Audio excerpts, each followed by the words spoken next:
প্রতিবার ভগবানকে ডেকে ডেকে বলতাম, ঠাকুর আমার একটা প্রণাম যদি তোমার কাছে কোনোদিন পৌঁছায়, অন্তত এই কৃপায় আমার মা যেন সুস্থ হয়ে একটা ভাগবত আসরে যেতে পারে।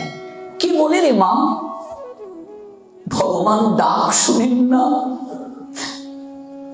অপারেশন করে ক্যানেল করে ফাইল ঢুকিয়ে দেয়া হলো মূত্রতলির সঙ্গে। চিন্তা যখন করেন তখন জমে যায়, জল জমে যায় ব্রেনে। আপনি তো একটা মা, 28 বছরের একটা ছেলে, জলজন্ত ছেলে নাই হয়ে গেল, লাশ পাওয়া গেল, এতগুলো সন্তান মরল, টিকে থাকা যায়? পাগলের মতো হয়ে গেল। ডাক্তার বলছে এইভাবেই থাকবে। আমি সব সময় কাঁদতাম। একটা অনুষ্ঠানে কমিটি অনুরোধ করলো, আপনার মাকে একটু দেখতে চাই, নিয়ে আসবে তো। হাওড় অঞ্চলে অনুষ্ঠান, নৌকায় নিয়ে তুললাম, লাঠিতে ভর দিয়ে কেঁদে কেঁদে 3 ঘন্টা নৌকা চললো। তীরে গিয়ে যখন নামলো, লাঠি ছাড়া মা হেঁটে হেঁটে গিয়ে উঠলেন। কি বলে ভগবান ডাক শুনি না? এখন বাড়িতে গেলে নিজে রান্না করে প্রসাদ পাওয়ায়, আমরা ডাকার মতো তাকে ডাকতে পারি না। ভগবান কৃপাময়, আমরা তাকে ডাকার মতো ডাকতে পারি না। ভগবান ভাবগ্রাহী জনার্দন, ভগবান পতিত পাবন হরি, শুধু একটু মমতার ভক্তি প্রেম মাখিয়ে তাকে ডাকো মা, জীবন ধন্য হয়ে যাবে, জীবন ধন্য হয়ে যাবে। আমি প্রত্যেকের নিকটে অনুরোধ রাখবো, সন্তানকে প্রাতিষ্ঠানিক শিক্ষার সঙ্গে একটু পারমার্থিক শিক্ষাটা দেবে। বর্তমানে যে সময় আসছে, যুব সমাজ ভ্রষ্ট হয়ে যাচ্ছে। তোমারও স্থান ডাস্টবিন কিংবা বৃদ্ধাশ্রম হতে পারে যদি নৈতিক শিক্ষাটা সন্তানকে না দিতে পারো। এতগুলো সন্তান মরলো, বড় ছেলেটা খুন হলো, এরপরও আমার মা বলেন, তুই যদি জগতের ছেলে হতে পারিস, তোকে গর্বে রাখা আমি সার্থক বলে মনে করব। এই ত্যাগ সবাই করতে পারে না, এই ত্যাগ সবার ভাগ্যে হয় না। 4টা ছেলে 5টা ছেলে থাকার পরও আমরা এক মা বাবা একটা সন্তানকে জগতের তরে বিলাতে পারি না। অথচ এই সন্তান প্রাপ্তি ভগবানের সেবায় সহযোগিতার জন্য, এই দেহ প্রাপ্তি, সকল কিছু প্রাপ্তি ভগবানের সেবায় সহযোগিতা করার জন্য। এটা খুবই প্রয়োজন রে মা, খুব প্রয়োজন এই ধর্মের শিক্ষাটা দেওয়া। মায়ের স্থান কোথায় সন্তান জানো, বাবার স্থান কোথায় সন্তান জানো। বাবা সর্বসম, বাবা বট বৃক্ষের ন্যায়। নীলকণ্ঠ যেমন মহাদেব হলেন, কণ্ঠের মাঝে বিষ রেখে সমুদ্র মন্থন হলো, অমৃত উঠল, বিষ উঠল।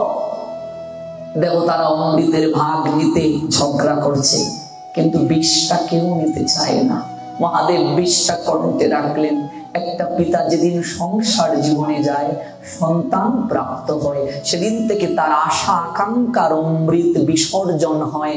আর সংসারের সকল বিষ কণ্ঠের মাঝে রেখে নিজের চাহিদাকে জলাঞ্জলি দিয়ে সন্তানটাকে মানুষ করতে সচেষ্ট হয়। কিন্তু মনে রাখবে, অনুভবটা চূড়ান্ত ভাবে আনবে।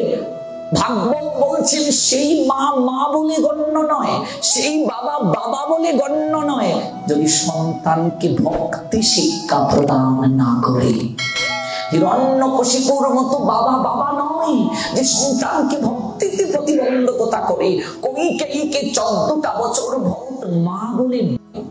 প্রত্যেক মা বাবার দায়িত্ব, সন্তানের বয়স 8 হয়ে গেলেই তাকে একাদশী ব্রত পালনের কথা বলা, তাকে বলা তুলসীকে একটু স্নান করা, প্রণাম দে, পরিক্রমা কর। আপনাদের মতো এরকম অগণিত বৈষ্ণবের দর্শনে পেয়েছিলাম ক্লাস 5-এ প্রধানমন্ত্রী খালেদা জিয়ার কাছ থেকে 2003 সালে ট্যালেন্টের মাঝে প্রথম স্থান অধিকার করে বৃত্তি পেয়ে আমার মাকে দেখে বলেছিলেন, বাবা তুই জানিস না কি পেয়েছিস।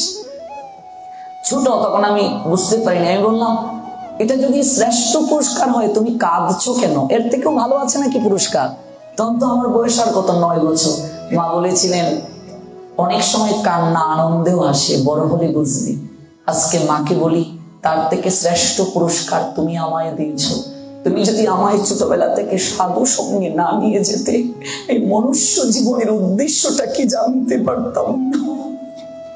এই মনুষ্য জীবন যে দারুণ একমাত্র গৌর গোবিন্দের চরণে শরণ নেওয়ার জন্য, এই অনুভব হৃদয়ে আসতো না। আপনি যদি সন্তানকে ধর্ম শিক্ষা না দেন, সন্তান দানব হয়ে যাবে, দৈত্য হয়ে যাবে, সন্তান সদাচারী হয়ে যাবে। আর সেই সন্তান সমাজের জন্য, সংসারের জন্য, পিতামাতার জন্য বিপত্তির কারণ হবে, হুমকির কারণ হবে। প্রাতিষ্ঠানিক শিক্ষাটা অবশ্যই প্রয়োজন আছে, কিন্তু প্রাতিষ্ঠানিক শিক্ষার সঙ্গে পরমার্থের শিক্ষার যদি সমন্বয় না হয়, সন্তান কখনো মানুষ হয় না। 2006 সালের একটা পত্রিকার সংবাদ আপনাদের জানাচ্ছি। আমি তখন 8ম শ্রেণীতে পড়ি। এক টুকাই ডাস্টবিন থেকে পরিত্যক্ত ময়লা আবর্জনা কুড়াতে গিয়ে দেখলো একটা বস্তা। ভেবেছে হয়তো কোনো পরিত্যক্ত জিনিস বস্তা ভর্তি হবে। বস্তার ফুকরের মাঝে আঙ্গুল নড়ছে, আঙ্গুলটা নড়ছে, বাঁধনটা খুলে দেখে একটা বৃদ্ধা মা বস্তার ভিতরে। শীঘ্র করে তাকে হাসপাতালে নিয়ে গেল, একটু ট্রিটমেন্ট দেওয়া হচ্ছে। কি ব্যাপার, ডাস্টবিনে কি করে বৃদ্ধা মাটা আসলো?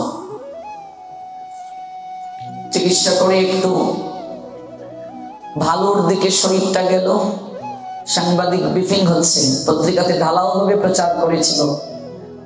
মনে পড়েছে সংবাদটার কথা আপনাদের জানাচ্ছি। মা গো, তুমি বস্তায় করে ডাস্টবিনে কি করে এলে? দুঃখিনী মা বলছে, আমার একটাই ছেলে, আমি ঘুমানোর আগে আলোচনা করতে শুনেছি, বৌমা বলছে মায়ের যদি একটা ব্যবস্থা না করো আমি তল্পা গুটিয়ে কিন্তু চলে যাব।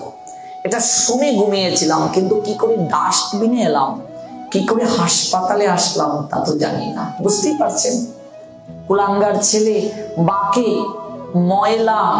ময়লার নিয়ে ডাস্টবিনে নিক্ষেপ করলো। সাংবাদিক বলছে, তুমি সুস্থ হয়ে কি করতে চাও? দুঃখিনী মা কেঁদে কেঁদে সেদিন বলেছিল, আমি সুস্থ হয়ে আমার সন্তানের কাছে ফিরে যেতে চাই। সাংবাদিক বলছে, যে সন্তান তোমাকে ডাস্টবিনে ফেললো, তুমি কি তার বিরুদ্ধে কোনো প্রশাসনের দ্বারস্থ হতে চাও? মা সেদিন বলেছিল, নিজেকে কি কেউ শাস্তি দিতে পারে? নিজেকে শাস্তি দিলে তো নিজেরই কষ্ট হয়, দিন শেষে সে যে আমার নারী ছেঁড়া ধন। কথাটা যখন আমি পড়লাম সংবাদপত্রে, চোখ বেয়ে ঝরঝর করে সেদিন জল ঝরেছিল। আর মনে মনে ভাবলাম, এই পৃথিবীতে ভগবান মায়েদেরকে এত মমতা দিয়ে পাঠিয়েছে, এত স্নেহ দিয়ে, এত ভক্তি দিয়ে, এত ভালোবাসা দিয়ে, যে সন্তান মাকে পরিত্যক্ত ভেবে ফেলে দিল, সেই মাই সন্তানের মঙ্গল কামনা করে আবার সন্তানের কাছে ফিরে যেতে চায়। অবাক হয়ে যাবে কলকাতার দৃশ্য দেখলে। আজকাল একটু বয়স হয়ে গেলেই আর কোনো সন্তান মা বাবার দায়িত্ব নিতে চায় না। আমি এতই তো পাঠ ভারতে করে এসেছি, যে সমাজ বর্তমানে দুর্দৈব অবস্থায় যাচ্ছে, যে পাশ্চাত্যের সংস্কৃতি আজ বাঙালিদের মাঝে চলে আসছে, এই অবস্থা থেকে উত্তরণের একটাই উপায়, ভাগবত ধর্ম সন্তানের মাঝে প্রচার করা। এটাই পারে একমাত্র আমাদের এই দুঃসহ অবস্থা থেকে বের করে আনতে। আমি অনুরোধ রাখবো, 1-2 ঘন্টা হরিকথা শ্রবণে সন্তানের পড়াশোনা নষ্ট হয় না। সন্তানকে নিয়ে আসবেন পাঠের আসরে। আমাদের রেজাল্ট 1 পয়েন্ট 2 পয়েন্ট নয়, আমরা এত ভক্তি জগতে সময় দিই। প্রধানমন্ত্রী কর্তৃক পুরস্কার 5-এ পেলাম, 8-এ পুরস্কার পেলাম বৃত্তি পেয়ে। ফার্স্ট ক্লাসে বাংলা সাহিত্যে গ্রাজুয়েশন মাস্টার্স করলাম, আমাদের রেজাল্ট 1, 2 পয়েন্ট 3 পয়েন্ট 4 পয়েন্ট নয়। আজকাল সেই শিক্ষাটার বড় অভাব। আমরা অভিভাবকরা ভাবছি যে সন্তানের পড়াশোনা করার এখন সময়, এখন ধর্ম প্রতিপালনের সময় নয়। মনে রাখবে, দুটো একসঙ্গে চলবে, পড়াশোনাও চলবে, নৈতিক জ্ঞান প্রাপ্তির শিক্ষাটাও চলবে। ধর্মীয় জ্ঞান ব্যতীত স্থবির হয়ে যাবে, নিশ্চল হয়ে যাবে এই সমাজ সংসার, এই জীবন আস্থা করে পতিত হয়ে যাবে যদি আমরা ওই শিক্ষাটা দিতে না পারি। I am the source of all spiritual and material worlds. Everything emanates from me. The intelligent person, the meritorious person, the wise person who perfectly know the end is in my devotional service and worship me with all their heart. Sweet omnipotent maker Krishna Srimad Bhagavad Gita 10 chapter 8 verse also saying, all Lord Supreme Being Krishna Srimad Bhagavad Gita 7 chapter Gyan Vigyan Yug 7 verse of Ankara of oil, there is no truth superior to me, everything reacts upon me as palash undead. This is universal truth. Forgotten this topic, we suffer annexiously all time in all situation. My deep institutional education is most important and impartial, but religious education is part and parcel. No existence of fables, that is only universal. Topic institutional education and religious education. একটাকে বাদ দিয়ে আরেকটা কল্পনা করা যায় না। প্রাতিষ্ঠানিক শিক্ষা কখনো একটা সন্তানের চরিত্রকে পূর্ণভাবে গঠন করতে পারে না।